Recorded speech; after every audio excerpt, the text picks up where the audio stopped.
নমস্কার, অ্যাস্ট্রোলজার শ্রী অনিকেত বলছি।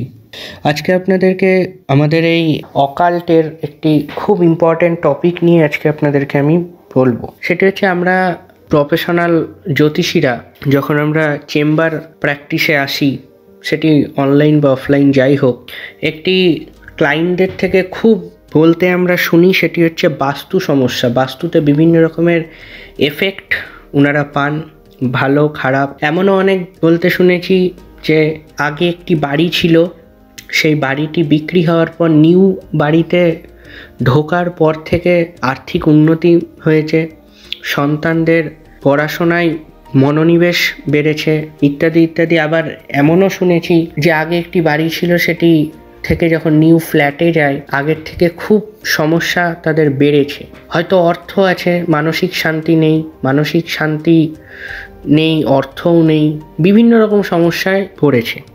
তো বাস্তু থেকে রক্ষার জন্য কয়েকটি ঘরোয়া টিপস আজকে আপনাদেরকে আমি বলবো। সেটি হচ্ছে, ফার্স্টে বাড়িতে বা অফিসে বনসাই রাখবেন না, এতে খারাপ প্রভাব বাড়ে। আপনার সার্বিক উন্নতি গতি এতে বাধা পাবে। ফুল গাছ রাখুন, উন্নতি হবেই। আপনার বেডরুমের দক্ষিণ পশ্চিম কোণে স্ফটিকের বল রাখুন, এতে স্বামী স্ত্রীর সম্পর্কের উপর শুভ ফল আসে, সম্পর্ক সুমধুর হয়, সম্পর্ক স্ট্রং হয়। বাড়ির ছাদের জলের ট্যাঙ্ক যেন আপনার শয়ন কক্ষের ওপরে না হয়। নতুন ফ্ল্যাট নিলেও এদিকে নজর আপনারা দেবেন, এতে আপনারা পরিবারের সদস্যদের সাথে আপনার সম্পর্ক খারাপ হবে।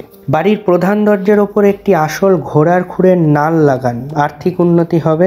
কোনো অশুভ শক্তি, নেগেটিভ এনার্জি বাড়িতে প্রবেশ করতে পারবে না। আপনার বাড়ির দরজায় একটি মন্ত্র লেখা কাগজ ঝুলিয়ে রাখুন, মন্ত্রটি হলো ওম মণি পদ্মে হুম, এতে সংসারের কল্যাণ হবে, আর্থিক শ্রীবৃদ্ধি হবে। বাড়িতে শিবলিঙ্গ রাখলে বাস্তুশাস্ত্র মতে তা উত্তর পূর্ব মুখ করে রাখুন, একটির বেশি শিবলিঙ্গ রাখবেন না।